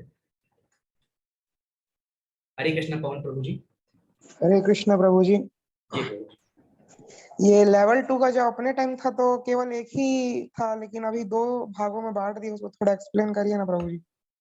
देखिए प्रभु जी, जो लेवल 2 है 2 भाग में है। एक है प्री भक्ति शास्त्री कोर्स और एक है भक्ति सदाचारी कोर्स। ठीक है। प्री भक्ति शास्त्री लोग इस कोर्स में आप लोग ज्वाइन कर सकते हैं अगर आप प्रॉपर टाइम में जो भी पढ़ाया जाए, जो भी चीजें पढ़ाई जाए, आपको भगवत गीता पढ़ाई जाए, श्रीमद् भागवतम पढ़ाई जाए, ईशोपनिषद पढ़ाई जाए और भी बहुत सारी किताबें आपको पढ़ाई जाए, तो अगर प्रॉपर टाइम में आप असाइनमेंट जमा कर सकते हैं, टेस्ट प्रॉपर तरीके से दे सकते हैं, एग्जाम दे सकते हैं, क्योंकि लेवल 2 तभी क्लियर होगा आपका प्री भक्ति शास्त्री कोर्स में जब आप प्रॉपर तरीके से असाइनमेंट सबमिट करेंगे, प्रॉपर तरीके से जो भी नाम निष्ठा प्रभु जी बताएंगे उनको फॉलो करेंगे और एग्जाम जब आप पास करेंगे लेवल 2 का, तभी आप लेवल 3 में जाएंगे। ठीक है। और उसके अलावा प्री भक्ति शास्त्री कोर्स में अगर आप टेम्पल के पृष्ठ बनना चाहते हैं या अगर आपको, जैसे मैं आपको भगवत गीता बता रहा हूँ, अगर आप भगवत गीता लोगों को पढ़ाना चाहते हैं तो आप प्री भक्ति शास्त्री कोर्स चूज कर सकते हैं। या फिर प्रभु जी भक्ति सदाचार कोर्स उन सभी के लिए है जिनको सिर्फ और सिर्फ भगवान की कथाएं सुननी है, भगवत गीता सुनना है, जो लोग सबमिट नहीं कर सकते असाइनमेंट, जिनको एग्जाम नहीं देना है, जो सिर्फ भगवान की लीलाएं सुन सकते हैं, भगवत गीता सुनना चाहते हैं, श्रीमद् भागवतम सुनना चाहते हैं, वो सारी चीज जो प्री भक्ति शास्त्री को पढ़ाई जाएगी वही चीज यहाँ भी पढ़ाई जाएगी। लेकिन यहाँ पे कोई भी एग्जाम का झंझट नहीं है, किसी भी असाइनमेंट का झंझट नहीं है। बस आप टाइम पे क्लास आइए और उसके भगवान के बारे में सुनिए और अनेक ग्रंथों के बारे में पढ़िए और आप यहाँ पे अच्छे से शिक्षा ग्रहण कर सकते हैं अलग अलग किताबों के बारे में। ये डिफरेंस ये है प्रभु जी। अभी आपको निश्चित तो करना है कि आप प्रभु किसमें जी ज्वाइन करना है। ये अगर ये सदाचारी वाले में अपन जाते हैं तो इसमें तो मतलब हम लोग जब रजिस्टर किए तो कोई ऑप्शन नहीं दिया दोनों। नहीं प्रभु जी, ऑप्शन नहीं देता है। आप उस पे ऊपर चीज लिखा रहती है ना, जो आपको लिंक मिला होगा तो ऊपर लिखा होगा प्री भक्ति शास्त्री कोर्स या आपको भक्ति सदाचार कोर्स। जब आप नीचे रजिस्टर करेंगे गूगल फॉर्म में तो इससे चीजें आएंगी प्रभु जी। अच्छा, और ये लेवल 3 में फिर नहीं जाएंगे देखिए अगर प्रभु जी, सदाचारी में जाना देखिए लेवल 3 अगर आपको जाना है तो उसके लिए आपको प्री भक्ति शास्त्री कोर्स करना पड़ेगा, क्योंकि लेवल 3 प्रभु जी इसीलिए है अगर आपको टेम्पल का पृष्ठ बनना है या आपको भगवत गीता पढ़ानी है तो आप उसको चूज कर सकते हैं। नहीं तो लेवल 2 में आपको सारी चीजें डिटेल में पढ़ाई जाएंगी और उसी में 1 साल लग जाएगा प्रभु जी, है ना, क्योंकि 1 साल का कोर्स होता है। तो लेवल 2 में आपको 1 साल लग जाएगा। आराम से भगवान के बारे में सुनिए, भगवत गीता के बारे में सुनिए, श्रीमद् भागवतम आपको पढ़ाया जाएगा, ईशोपनिषद पढ़ाया जाएगा, बहुत सारी चीजें पढ़ाई जाएगी प्रभु। जी प्रभु जी, धन्यवाद। हरे कृष्ण। हरे कृष्ण। ठीक, और कोई हैंड रेज कर सकते हैं प्रश्न पूछने के लिए। हरे कृष्ण अमृत प्रभु जी। हरे कृष्ण गुरु जी। प्रभु जी, जी प्रभु। मैं तो अभी लेवल 2 की तो अभी मैं बात ही नहीं कर रहा क्योंकि वहां तक मैं पहुंचा ही नहीं। जी ठीक है, पहुंचूंगा मैं, ऐसा नहीं है कि नहीं पहुंचना है, पहुंचूंगा मैं। जब जी वहां बताइए। पहुंच जाऊंगा तो फिर उससे आगे भी पहुंच जाऊंगा। पहले ये लेवल 1 कंप्लीट का इंतजार कर रहा था मैं। जी प्रभु। ठीक है, तो और एक बात मेरे को अभी यहाँ पे ये जो बात आई, परम सत्य। हाँ जी बताइए। परम सत्य का मतलब देखिए, अर्थ तो आदमी जैसा भी लगा सकता है। ये जैसा नहीं लगा सकता प्रभु जी, जो भगवान ने एक्सप्लेन किया वही चीज। मतलब मेरा कहने का मतलब है कि अपने अपने गुण के हिसाब से उसका अर्थ लगा सकता है ना। नहीं प्रभु, अर्थ एक ही होता है किसी भी चीज का। अपने अपने हम कोई अर्थ निकालेंगे, आप कोई दूसरा अर्थ निकालेंगे, वो नहीं होता प्रभु जी। जो सत्य का अर्थ है, सत्य का मतलब शाश्वत, तो शाश्वत ही रहेगा, अशाश्वत नहीं हो जाएगा सत्य का अर्थ अगर आप अपने अनुसार निकालेंगे तो। शब्दार्थ एक ही रहता है, शब्द का मतलब नहीं बदलता प्रभु जी। सत्य का मतलब यही है ना, सत्य जो सत्य है। जो शाश्वत है, हमेशा रहने वाला, जो सच है वही सत्य अ- है। और सत्य कौन? परमेश्वर है, वो हमेशा रहने वाले शाश्वत है। अच्छा, वही पूछना था कि सत्य का मतलब अर्थ, अर्थ क्या है सत्य का, सत्य का उसका मतलब जो मेन जी, अर्थ क्या है। सत्य का मतलब वही। ही है परमेश्वर यानी शाश्वत। सत्य का अर्थ है शाश्वत, हमेशा रहने वाला। तो जो अच्छा, शाश्वत है वही सत्य है, इसलिए कहा जाता है परमेश्वर शाश्वत है। अब हम ऐसे भी समझ सकते हैं जो सत्य है, सत्य मतलब जो सच है, हाँ बिल्कुल। जो सच है वही। जो सच है, ऐसा और जो सच है हमेशा रहने वाला है, ऐसा नहीं कि हाँ, वही टेम्पोररी वही सत्य। वही वही वही मेरा कहने का मतलब यही था कि जो सच है वही, मान लीजिए परमात्मा। जी बिल्कुल, परमात्मा ही है, परमात्मा मानना नहीं, वही है ही सत्य। सत्य ही यही है कि परमात्मा है सत्य। परमात्मा ही शाश्वत है, परमात्मा ही वही, सत्य है। जी प्रभु जी। ये यही पूछना था कि जैसे होते हैं ना हम लोग, कई बार वो कर देते हैं जो सत्य को। अब अभी तो जैसे हम लोग जी रहे हैं तो हम तो सत्य का मतलब तो पूछना ही गलत है हो जाता है। सत्य का मतलब हमें तो कोई पता ही नहीं है देखिए, क्योंकि हम जी झूठ में रहे हैं ना। बिल्कुल प्रभु जी, समय ही तो ऐसा है। हाँ, तो अब सत्य सब सुनते ही मतलब एक अलग सा वो हो जाता है आदमी लोगों को। सत्य, सत्य का मतलब क्या है? वही है जो सच है। सच है अब वही और हमेशा रहने वाला है, जो कभी मिटेगा सच नहीं। रहने वाला, बाकी सब मिटने वाला, वही वही पूछना था। जी प्रभु। प्रभु जी धन्यवाद। हरे कृष्ण। हरे कृष्ण। प्रभु जी, जी माता जी, प्रभु जी बताए। मैं वो कल आपसे पूछा था मैंने कि प्रभु जी कमल रड्डी करके कोई पेड़ होता है, हाँ जी। तो वो उसका माला भी होता है, बोले उससे जप कर सकते हैं या नहीं करके मैंने आपसे पूछा था देखिए एक प्रभु जी, छोटा। अभी क्योंकि आपके पास कोई ऑप्शन नहीं है, अगर आपके हम्म आसपास देखिएगा, क्योंकि मैंने आपको बोला था कि आप इस्कॉन टेम्पल एक बार सर्च कीजिए, तो दुबई हम्म में कई इस्कॉन टेम्पल्स हैं। अगर वो हम्म आपको आसपास मिल जाता है या कोई भगवान कृष्ण का मंदिर हो वहां पे आप जा सकते हैं, वहां से आप माला ले सकते हैं।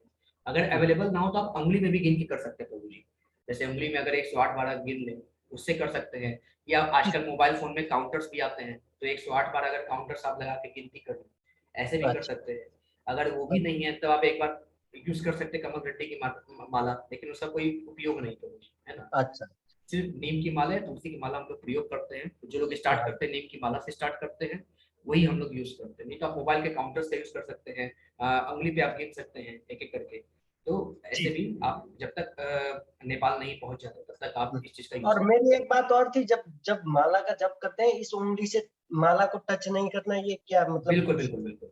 इससे नहीं। ये मैंने आपको बताया था चैप्टर नंबर हाँ। 5 में, जब मैंने बताया था माला कैसे करनी चाहिए। तो हम्म। ये जो हमारी उंगली होती है, ये हम्म। लोगों की गलतियां पॉइंट करने के लिए यूज की जाती है। हाँ जी। अगर किसी की गलतियां हम पॉइंट करें कि तुम में ये गलती, तुम में ये गलती है, तो ये किसी के दोषारोपण के लिए यूज किया जाता है। इसलिए अच्छा। जब ये हम माला लेते हैं, तो ये हम्म। वाला जो फिंगर है जो आप बता रहे हैं, ये फिंगर को हम्म। हम आगे कर देते हैं और नीचे कर ऐसे। देते हैं कि ये हमेशा, और नीचे झुका देते हैं इस फिंगर को। ये फिंगर हमेशा जो है अहंकार का फिंगर होता है, दूसरे के दोषारोपण का फिंगर होता है। तो इसको हम जब हम्म। झुका देते हैं, तो दूसरे को दोष ना लगा के अब हम माला करते ऐसे हैं उसको करके इस माला से, हाथ से। ऐसे करके कर सकते हैं ना? बिल्कुल प्रभु जी, इसको आप बस एक उंगली को बाहर निकाल लीजिए, और जो तीसरी नंबर की उंगली वहां से माला करना होता है प्रभु जी। अच्छा, ठीक। ठीक है प्रभु जी। ठीक है, मैं पूछता हूँ, मैं आपसे पूछता रहूंगा जो जो मेरे को समझ में बिल्कुल नहीं बिल्कुल आएगा। बिल्कुल। धन्यवाद प्रभु। हरे कृष्ण।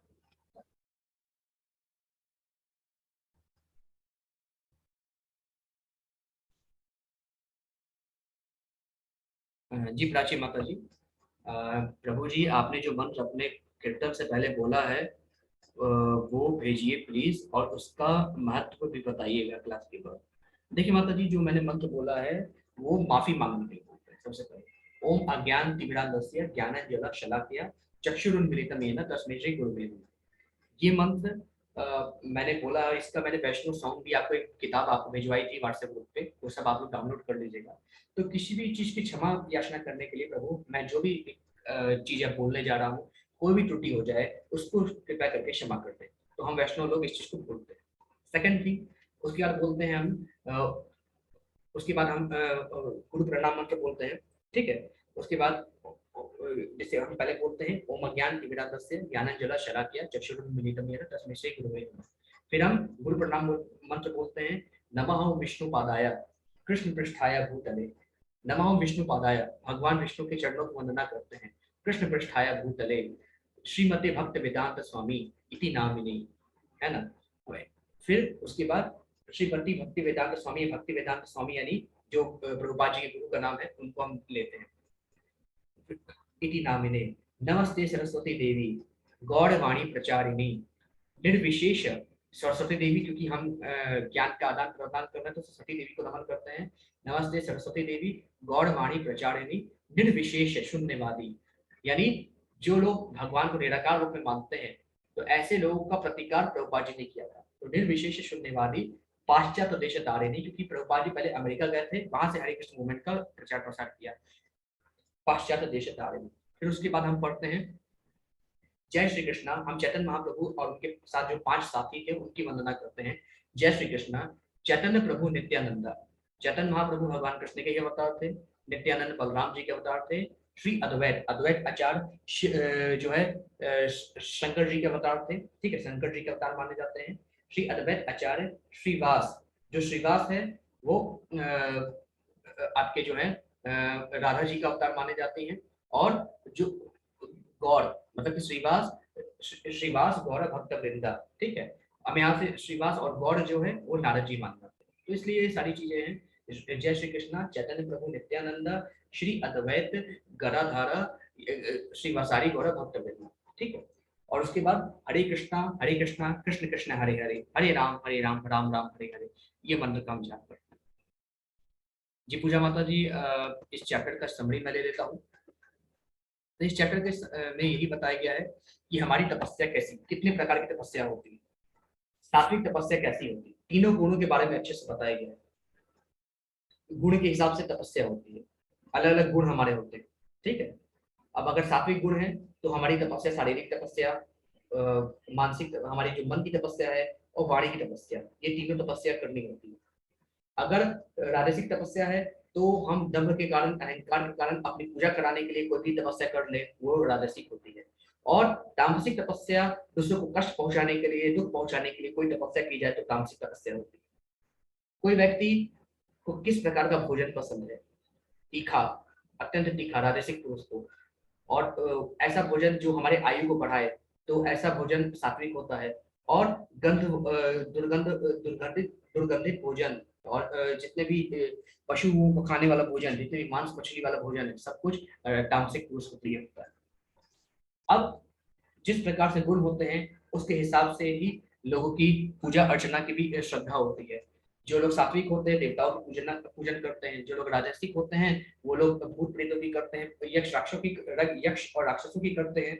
जो तामसिक लोग होते हैं वो भूत प्रेतों की पूजा करते हैं। ठीक है। उसके बाद अगर हम बात करें कि भगवान कहते हैं कि इन सब को पूजने से कुछ नहीं प्राप्त होगा, अगर मेरी पूजा करोगे, मुझमें श्रद्धा रखोगे, मेरे भावनामृत होगे, तो उस तीन गुणों से ऊपर उठकर मुझे प्राप्त करोगे, इसमें कुछ भी संदेह नहीं है। ऐसा भगवान कृष्ण यहाँ पे कहते हैं। तो ये चैप्टर में यही समरी बताया गया है और आखिरी में बताया गया है कि दान किसको देना चाहिए। अयोग्य व्यक्ति को कभी दान नहीं देना चाहिए। हमेशा सात्विक दान क्या होता है, योग्य जगह पे योग्य व्यक्ति को दान देना सात्विक ज्ञान होता है। दान बिना किसी इच्छा के, बिना किसी कामना के होना चाहिए, वो एक अच्छा दान, एक सात्विक दान कहलाता है। ठीक है। बाकी किसी इच्छा के साथ दान देना वो राजसिक दान कहलाता है। और भाई अगर दान किसी बुरे काम के लिए दान दे दे तो वो तामसिक दान कहलाता है। तो दान के बारे में भी जाना, और आखिरी में हमने ये जाना कि ओम तत्सत, ये तीन शब्द परमेश्वर को इंडिकेट करते हैं। ओम शब्द भगवान विष्णु को इंडिकेट करता है, जो ऋग्वेद से लिया गया है। तत् सत्य, ये आपके उपनिषद से लिया गया है। और जो सत्य का मतलब होता है शाश्वत, हमेशा रहने वाला, जो कभी जिसका क्षय ना हो, हमेशा अच्युत जिसको कहते हैं, यह शाश्वत, और शाश्वत एक ही है, परमेश्वर। तो यहाँ पे ये भी कहा गया है। और ये भी कहा गया है, ये भी हमने देखा यहाँ पे कि यज्ञ के बाद सात्विक यज्ञ क्या है, जिसमें बिना इच्छा के अपना कर्तव्य समझकर कोई यज्ञ किया जाए तो सात्विक यज्ञ है। इच्छा के साथ यज्ञ किया जाए तो राजसिक यज्ञ है। और अगर किसी दूसरे का अनिष्ट करने के लिए यज्ञ किया जाए, अपने दंभ अहंकार के कारण दिखाने के लिए हम बहुत बड़े यज्ञ वाले हैं, ऐसा यज्ञ किया जाए तो वो तामसिक कहा जाता है, जिसमें न तो किसी मंत्र का उच्चारण होता है, जहाँ वैदिक शास्त्रों का पालन नहीं किया जाता, इस प्रकार का किया हुआ यज्ञ तामसिक यज्ञ कहलाता है। तो ये सारी चीजें इस चैप्टर में दी हुई है, यही चैप्टर का समरी। हरे कृष्ण। और कोई प्रश्न है, कोई क्वेश्चन है? जी पूजा माता जी, क्वेश्चन पूछिए, कोई इशू नहीं। आप हैंड रेस कर लीजिए, पूछ सकती हैं हैंड रेस करके, या आप चैट बॉक्स में भी लिख सकती हैं।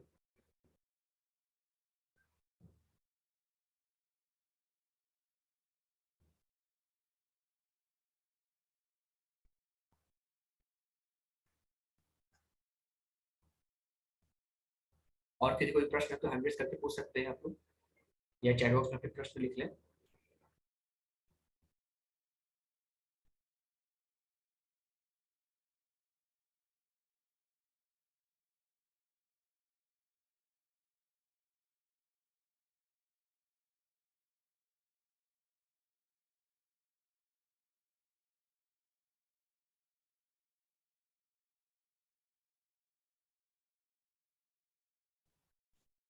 देखिए माता जी, जैसे मैंने आपको बताया कि देवी देवताओं की पूजा करने में कोई दिक्कत नहीं, आप पूजा करिए। लेकिन देवी देवताओं की पूजा करने वाले लोग स्वर्गों को जाते हैं या उनके दिव्य लोगों को जाते हैं, और वापस धरती लोक पे वापस आते हैं। देवी देवताओं की पूजा करने वाले सिर्फ और सिर्फ भौतिक इच्छाओं की कामना करते हैं, मेरे पास बंगला हो जाए, गाड़ी हो जाए, नौकर चाकर हो जाए, मेरे पास ये नौकरी लग जाए, वो हो जाए, ये हो जाए, धन की दिक्कत दूर हो जाए। तो देवी देवताओं की पूजा करने वाले सिर्फ सांसारिक सुखों को भोग कर और अंत में उनके दैविक धामों को जाते हैं।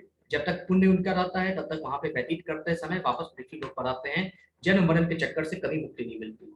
श्रद्धा रखना है, भगवान कृष्ण के नाम में श्रद्धा रखिए। श्रद्धा रखना है, भगवान कृष्ण की लिए उनकी पूजा कीजिए, उनके नामों का स्मरण कीजिए, वही हमें मुक्ति दिला सकते हैं। वही तीनों गुणों से ऊपर उठा के भव सागर से पार करा सकते हैं। अन्य कोई रास्ता नहीं है। और कलयुग में तो हरि का नाम ही सब कुछ है, कि हरि के नाम के अलावा कोई रास्ता नहीं है, कोई रास्ता नहीं है, कोई रास्ता नहीं है।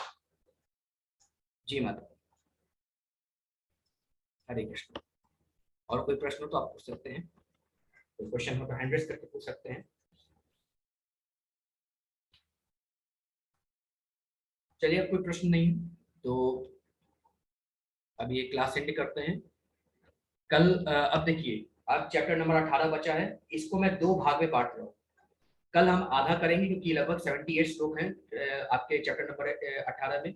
तो कल हम चाहते हैं कि ये जो चैप्टर नंबर 18 है बहुत महत्वपूर्ण है, तो एक एक करके हम आपको बताएंगे। तो आधा चीज हम आपको कल बताएंगे और आधा चीज अक्षय तृतीया है परसों, उस दिन हम भगवत गीता को समाप्त करेंगे। अक्षय तृतीया बहुत शुभ मुहूर्त माना जाता है, उस समय जो भी चीज किया जाता है वो अक्षय हो जाता है। तो ये निश्चित कीजिएगा कि आप लोग 18 तारीख ये जो 18 चैप्टर है उसको अच्छे से सुने, और अक्षय तृतीया को निश्चित रूप से कुछ ना कुछ दान अवश्य कीजिएगा। डोनेशन का लिंक आपको शेयर किया जा चुका है, या आप जो इस्कॉन बेंगलुरु के साइट में जाके आप डोनेट कर सकते हैं। कुछ नहीं तो कम से कम एक ईट ही दान कर दीजिएगा 1500 रुपए का, क्योंकि उस समय दान किया हुआ कोई भी चीज अक्षय होता है जिसका कभी क्षय नहीं होता, कई गुना बढ़ के हमको उसका लाभ मिलता है। पर मैं कहूंगा बिना किसी इच्छा के आप दान कीजिएगा, अपना कर्तव्य समझकर दान कीजिएगा, जो कि अभी हमने पढ़ा है। ठीक है। और एक प्रश्न है प्राची माता जी का, प्रभु जी लेवल 2 में कौन सा कोर्स है जो 1 ईयर तक होगा? माता जी देखिए, भगवत गीता ही आपकी 3-4 महीने तक होगी। एक एक अध्याय को आपको एक हफ्ते पढ़ाया जाएगा। हर हफ्ते 2 क्लासेस होगी, हर हफ्ते थर्सडे फ्राइडे 2 क्लास होंगी, और एक एक अध्याय को आपको आराम से पढ़ाया जाएगा। हफ्ते मतलब कि आपका एक हफ्ते एक अध्याय को पढ़ाया जाएगा। तो टोटल 18 अध्याय है, तो लगभग 3 से 4 महीने तो घर ही लग जाएंगे। बाकी लगभग 4 किताबें 4 बुक्स पढ़ाई जाती है, जिसमें आपकी भगवत गीता हो गई, फिर ईशोपनिषद हो जाती है, ठीक है, फिर श्री चैतन्य चरितामृत है, भगवान चैतन्य के बारे में, फिर उसके बाद श्रीमद् भागवतम भी आपको पढ़ाया जाता है। तो ये सारी चीजें जो है आपको 1 साल तक पढ़ाई जाती हैं। उसके बाद लेवल 3 आपको 2 साल चलता है। उसके बाद आप एक अगर आपको चाहती हैं टेम्पल की पृष्ठ बनना, वो बन सकते हैं, या अगर आपको पढ़ाना है तो आप पढ़ा सकते हैं। ठीक है। आवाज नहीं आ रही है क्या? एक सेकंड। हाँ, आवाज आ रही है अभी?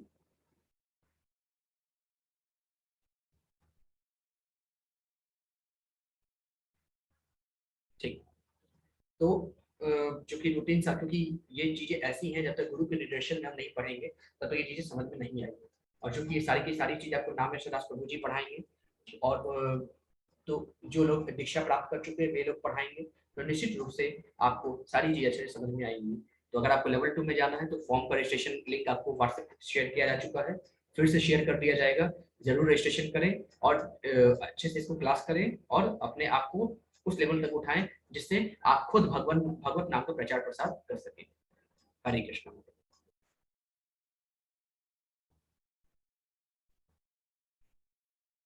जी अमृत प्रभु जी, कोई क्वेश्चन है क्या आपके?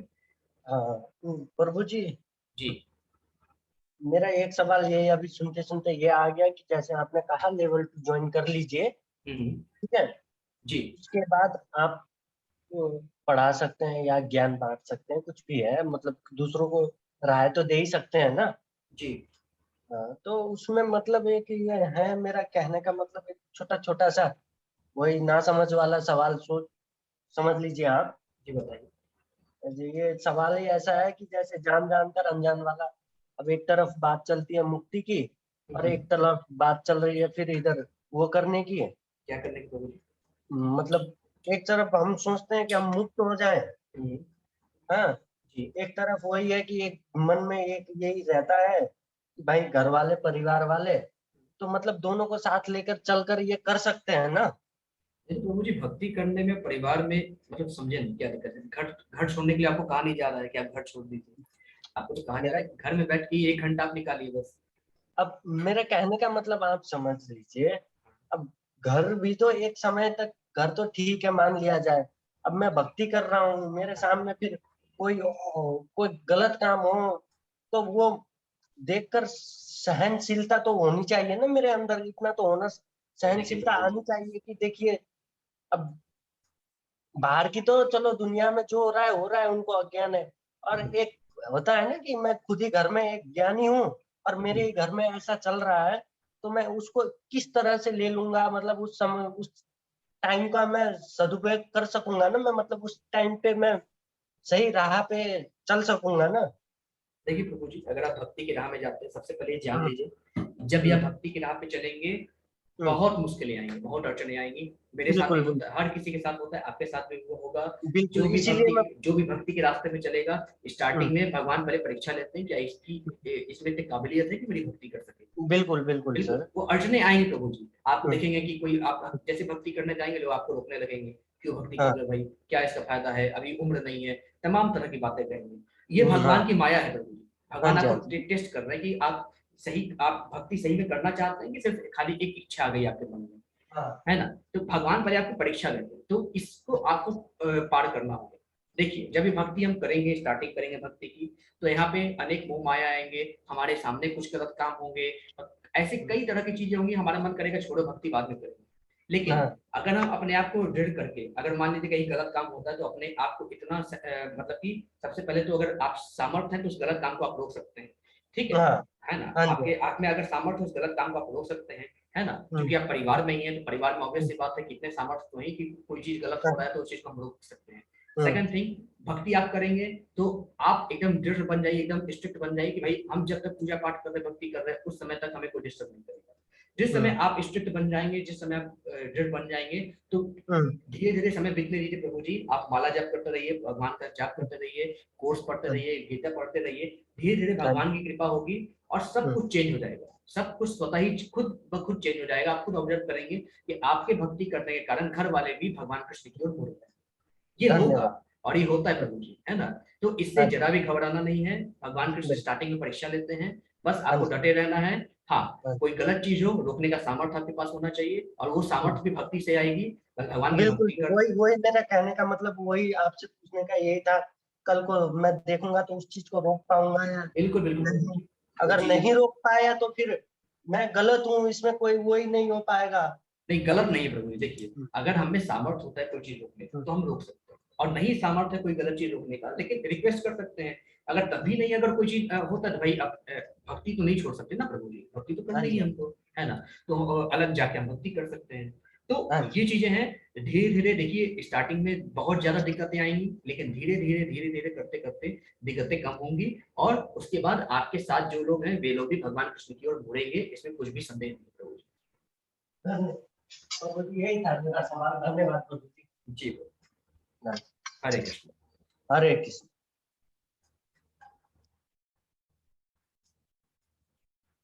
ठीक, और कोई क्वेश्चन, कोई प्रश्न किसी को? चलिए ठीक है, ये सेशन यही एंड करता हूँ। अब कोई और क्वेश्चन, कोई प्रश्न हो आप लोगों के, तो आप व्हाट्सएप ग्रुप पे पूछ सकते हैं, व्हाट्सएप पे पूछ सकते हैं, या कल 2 दिन और क्लास रहेगी तो उस क्लास में आप पूछ सकते हैं, ठीक है। चलिए ठीक है, सभी को हरे कृष्ण, हरे कृष्णा सभी।